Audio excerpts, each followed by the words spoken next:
Have you ever watched a slow-motion car crash and realized the driver actually planned the whole thing years in advance? That's basically what's happening inside the British royal family right now. King Charles just made a move that's shaking the whole palace to its foundation, and it's way more calculated than anyone expected. He basically took Camilla's crown, not the shiny one she wears on her head, but the real power that comes with it, and handed it directly to Catherine, the Princess of Wales. The way this all went down is honestly more dramatic than any Netflix show, and the part that really gets me is that Camilla reportedly made one final desperate demand to lock in her position forever. But the palace didn't just say no, they rejected it without even having a real discussion about it. Like, it wasn't even worth a meeting. That's not a marital disagreement, that's a cold, hard institutional decision. And when you trace back how we got here, the whole thing starts to look less like a sudden betrayal and more like a plan that's been quietly unfolding for years, while everyone was distracted by other drama and scandals. Okay, so let's rewind to the part of the story that everyone conveniently forgets. If you want to understand why the palace is apparently in total chaos right now, you have to look at the fine print from 2005. Camilla was never supposed to be queen. This wasn't some hidden secret or a wild conspiracy theory on some fringe blog. It was the actual public deal they made just to get people to stop booing when she and Charles had that sad little civil ceremony, the one his own mother didn't even bother to show up for. The official word from the palace was that she'd be known as Princess Consort, not Queen. Queen Elizabeth herself put out a statement saying she wanted Camilla, the Duchess of Cornwall, to be known as Queen Consort eventually, but the original promise to the public was Princess Consort. And that distinction really mattered. The royals weren't being humble with that promise. They were genuinely terrified of the public because they knew Diana's ghost still had better approval ratings than Charles and Camilla put together. Forcing a Queen Camilla on people right after Diana's death would have been an absolute disaster. That promise, like most things said behind palace walls when public opinion is at stake, lasted about as long as a New Year's resolution. It died the second ambition got in the way. When the Queen finally passed away in 2022, Charles took the throne and dragged Camilla right up there with him as Queen Consort without even blinking. That old princess consort deal was tossed into the trash like an embarrassing receipt from a restaurant nobody wants to remember eating at. The palace acted like this was always the plan, like everyone had simply misunderstood, while everyone else saw it for what it really was, a classic bait and switch. After years of being the most hated woman in Britain, after playing the villain in Diana's tragedy for decades, Camilla got the crown anyway. It turns out that if you just hang around long enough, the monarchy will eventually rewrite the rules just to keep the furniture looking tidy. But even with a crown on her head, she was reportedly standing on a floor made of thin ice from day one. People working inside the palace claimed that Camilla was left out of the big loops you would expect the queen to be in. Her office was allegedly kept in the dark about things like succession plans and the long-term future of the monarchy. When it came to deciding which charities to support, or who would be the face of the brand, or what the messaging strategy should be, the decisions often skipped her desk entirely. She got the fancy title and the jewelry and the seat at the state dinners, but the actual keys to the kingdom were still hidden in a drawer she couldn't reach. It seems the royals are perfectly fine with her wearing the diamonds as long as she stays away from the steering wheel. Now, the relationship between Camilla and Catherine was always sold to the public as this cozy, supportive friendship, but the reality behind closed doors was allegedly just a cold, professional contract. These two women lived in completely different worlds. They were polite when they had to be in the same room, they're British royals, so politeness is basically a job requirement, but they weren't exactly grabbing coffee and gossiping about palace staff. Anyone watching them could see the warmth was about as real as a scripted reality show, where the cast members can barely remember each other's names. It looked like two rival diplomats shaking hands for a photo op, and once the cameras were gone, the smiles disappeared and they went back to their separate corners. But behind the scenes, things were already starting to change in a quiet but important way. If their relationship was never truly close, was it only a matter of time before that distance led to a shift in power? While the world was busy obsessing over Harry and Meghan's endless Netflix dramas and book tour, a much bigger move was allegedly happening behind the scenes. Catherine wasn't just showing up to smile and cut ribbons for the cameras. She was quietly building a level of power and respect that caught everyone off guard. This wasn't about looking good in a dress or having the perfect blowout. Sources say it was a cold, calculated play to make herself the only person in the building who actually matters. She was playing the long game while everyone else was fighting over podcast titles, and who said what in an interview 3 years ago. It is honestly impressive to watch someone turn a hobby of shaking hands into a strategic takeover, while the rest of the family is busy airing their dirty laundry on global television. Her project on early childhood wasn't just another royal hobby where you put your name on a charity and show up once a year for a photo. While most of the family is happy to just stand around looking important, Catherine actually brought in scientists and government officials to talk about neuroscience and early development. This was a serious move into real policy work that hasn't been seen from a royal in decades. It gave her a seat at tables, where being a princess usually isn't enough to get people to listen. She started talking about data and social impact instead of just posing for the usual boring charity photos with a plaque in the background. Sources say she was actually getting things done, following through on initiatives, and even the king couldn't ignore the fact that she was becoming the most competent person in the room. Then the health crisis hit and basically blew up the entire palace playbook. In early 2024, the news dropped that Catherine had cancer after some abdominal surgery. She came out and said it herself. She underwent major abdominal surgery in London, and at the time, it was thought that her condition was non-cancerous, but further testing revealed otherwise. It felt like a bomb went off in the middle of the institution. The world didn't just give the usual polite nod and move on. The reaction was massive and actually felt real, not manufactured. For a lot of people, it was the first time they felt that royal connection to a royal since Diana died. That level of public emotion is rare. People were genuinely crying and piling up flowers outside Kensington Palace without being told to by a press release. It wasn't some PR stunt or a managed media moment.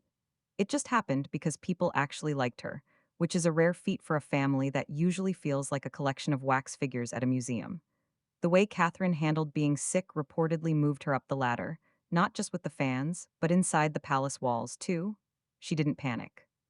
She put out that calm video, took her time coming back, and kept her kids out of the mess while dealing with a nightmare that would break most people. By late 2024, sources were telling People magazine that her behavior made King Charles, who is busy fighting his own cancer, really stop and think about the future.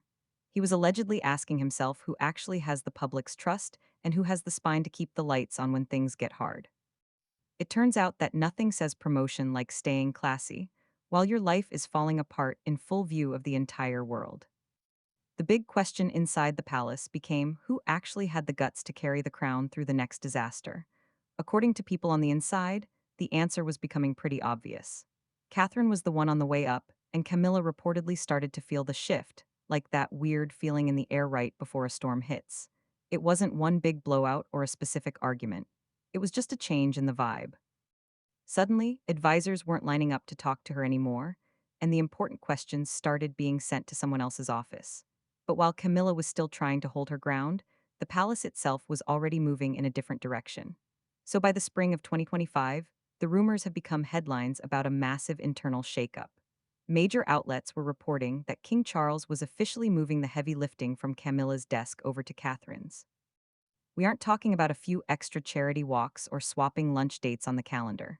This was a deliberate move to strip Camilla of her institutional power and hand it to the daughter-in-law, who was suddenly the most popular person in the family.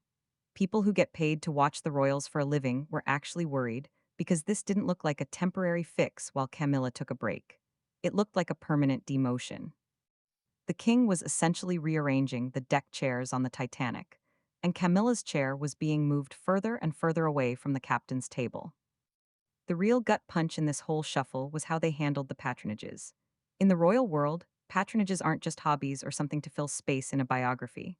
They're the only reason these people have a job beyond waving at crowds. Owning a big patronage is like owning stock in the family business. Several of the most important ones, the ones dealing with the arts, books, and hospitals, were allegedly snatched from Camilla and handed to Catherine. These were projects Camilla spent decades building up, showing up for, putting her name and reputation behind. Losing them wasn't just a calendar change. It was a total eraser of her work. The palace basically deleted her career and gave the password to Catherine without so much as a thank you note. Beyond the patronages, sources reported a second and arguably more significant shift in the distribution of access, where previously Catherine's engagement with the king's senior advisory networks had been carefully mediated through formal channels. which is normal protocol for Princess of Wales, who has now yet ascended. She was now reportedly being included in conversations that would previously have remained the exclusive preserve of Charles and Camilla. The advisory circles around the king were allegedly beginning to expand in one direction, only toward Catherine, and by extension toward William. The implication of this shift was one that every experienced palace observer understood perfectly. The king was allegedly repositioning his daughter-in-law not as a future asset, but as a present one who needed to be in the room right now. None of this was officially acknowledged by Buckingham Palace. Of course, royal communications do not operate through transparency. The palace does not issue press releases announcing internal power shifts. It does not hold press conferences to explain the redistribution of patronage like it's a corporate earnings call. It communicates through the quiet language of institutional action, through what happens rather than what is said. And what was allegedly happening, the cumulative pattern of evidence was telling a story that royal correspondents who had spent decades learning to read that language found increasingly difficult to attribute to coincidence. According to sources, Camilla was observing everything that was happening. And she wasn't just sitting quietly with a cup of tea. Beneath her calm and dignified appearance, which she had worked so hard to maintain through decades of public hostility, something was brewing. A reaction was on its way, and when it happened, it would reportedly be the most important decision she had made since her wedding day at Windsor. This is where the mask really slipped. According to Angela 11, who has spent years covering the king and has sources deep inside the palace, Camilla finally snapped and demanded a written guarantee. She wasn't asking for a nice birthday card or a verbal reassurance over dinner. She allegedly wanted it in writing that her rank, her remaining jobs, and her status wouldn't be touched. She wanted protection from Catherine's rise and any future shifts in public opinion. It was the royal version of a prenup delivered right when the family was already falling apart from health crisis and public scrutiny. Insiders called it an ultimatum wrapped in polite language, which is just a fancy way of saying she held a knife to the king's throat and called it a request. Camilla basically wanted a signed contract to prove she still mattered. She didn't just want a pinky swear. She wanted it in the rule book codified and locked down. But when she asked, the answer was a hard no. It wasn't a screaming match in a hallway with staffers pretending not to hear. It was just a cold, professional get lost. The king's team basically told her that the monarchy needs to stay flexible, which is code for we need to follow the person that people actually like, and that's not you right now. They argued that a written deal would tie their hands when public moods change, or when the next person in line needs to take over, or when the institution needs to pivot for survival. They even had the nerve to say that denying her request was for her own good, which is the ultimate corporate move, firing someone's ego while claiming it's for the company's health. The translation of that fancy rejection was simple. No, the palace basically told her she could keep the fancy title and her spot in the parade, but the actual power was off the table. They wouldn't put her authority over the charities in the inner circle in writing, because a contract makes it too hard to change your mind later. They need the freedom to snatch that power back the second it suits them. And a signed paper is just a pesky obstacle to a good old-fashioned corporate reshuffle. The people close to Camilla say she was absolutely livid. But she didn't throw a fit. She practiced the kind of quiet, dangerous anger you only get after being the most hated person in the country for 30 years and surviving it. There were no public meltdowns or messy leaks to the tabloids to make the king look bad. Instead, she just went silent. Anyone hanging around the palace lately says that silence is loud, pointed, and freezing cold. But while Camilla sat in that cold silence, the king was already shaping a future that didn't seem to fully include her. If his vision was clearly centered on William and Catherine, where exactly did that leave Camilla in the long run? Since Charles took the throne, he hasn't stopped talking about his dream for a slimmed-down monarchy. He wants fewer people on the payroll, greater accountability, and a small team that actually delivers measurable results for change. This wasn't just a nice thought for a speech or something to sound modern in an interview. It was a formal policy change, and it's already started to shift the balance of power in visible ways. It's becoming very clear who is staying at the center of the frame and who is being slowly, politely pushed toward the exit. In Charles's head, the future of the monarchy isn't about him and Camilla as a partnership. It is about the people who can actually keep the lights on for another century. And that means the focus has shifted entirely to William and Catherine. They are the only ones with the public's trust and the survival skills to handle the modern world without constantly tripping over their own scandals. According to the king's own logic, they are the perfect middle ground. Old enough to look serious, young enough not to be totally out of touch, and popular enough that people actually want to see them on their coins. According to major reports from The Guardian and The Times, Charles isn't just being a supportive father in law who gives a thumbs up from the sidelines. He's basically acting as Catherine's career coach. He's reportedly checking her big speeches before she delivers them, opening doors for her that usually take years to unlock through seniority alone, and using her recovery from cancer as a way to give the monarchy a much needed win in the public eye. He's treating her like a CEO would treat their hand picked successor, investing everything in the one person he thinks can actually save the company. When he's gone, Camilla, sources suggest, fits less cleanly into this forward looking vision. She has earned respect in certain quarters. Absolutely. She has demonstrated resilience that few could have managed after decades of being vilified in the press. She has, against considerable odds, turned a deeply hostile public narrative into something approaching grudging acceptance. But her age, her history, and the complex and unresolved legacy she carries from the Diana era mean that she is allegedly in Charles's long-term calculus a figure of the monarchy's present rather than its future. A distinguished, accomplished present, but present nonetheless rather than future. Charles has apparently concluded that the future of the monarchy belongs to Catherine and the generation she represents. And this decision has left Camilla in a difficult position, watching her influence fade with almost no way to stop it. Beyond modern politics and strategic planning, there is a much older, more personal dynamic at play here, rooted in memory rather than simple policy. It feels like a ghost that never truly left the palace is finally dictating the terms of the future. And that ghost is Diana. It is the ultimate historical irony that after decades of trying to move on, the king is reportedly building the new era around a woman who reminds the world of the very person the institution once tried so hard to manage and then to forget. The version of this story cannot be told without confronting the presence that has occupied every room since August 1997. Princess Diana has been gone for nearly 3 decades and has been absent longer than many of her modern mourners have even been alive.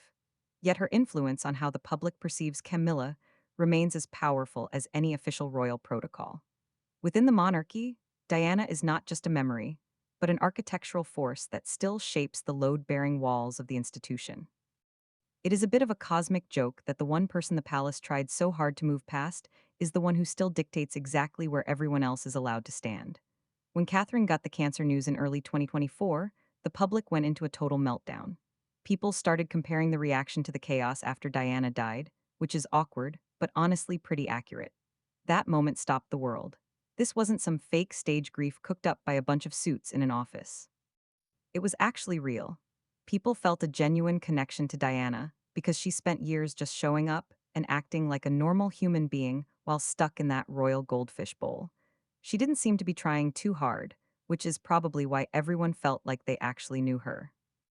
Now the world is collectively losing its mind because one of the few likable royals, Catherine, might actually be mortal.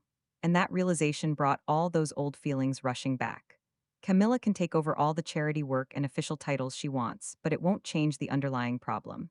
She can show up to every boring state dinner, read the scripts perfectly, and stand exactly where the photographers tell her to stand. It doesn't matter. The way people feel about her is just a polite, slightly forced respect because she's been around forever and hasn't caused a major scandal lately. It's nothing like the actual obsession people have with Catherine. No amount of expensive PR or clever branding can fix a lack of genuine liability.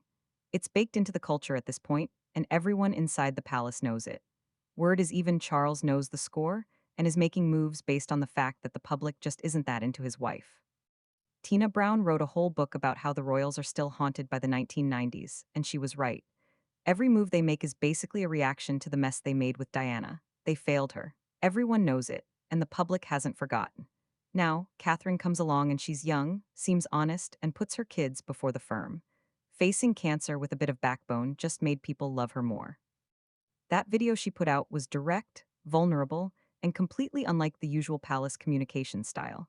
She isn't trying to be the next Diana, but she gives off the same energy that made people care in the first place. It's an echo that the palace can't ignore, no matter how hard they try to move on from the past. Diana's ghost is still hanging around, and it's actually getting more relevant for the royals as time goes on, not less.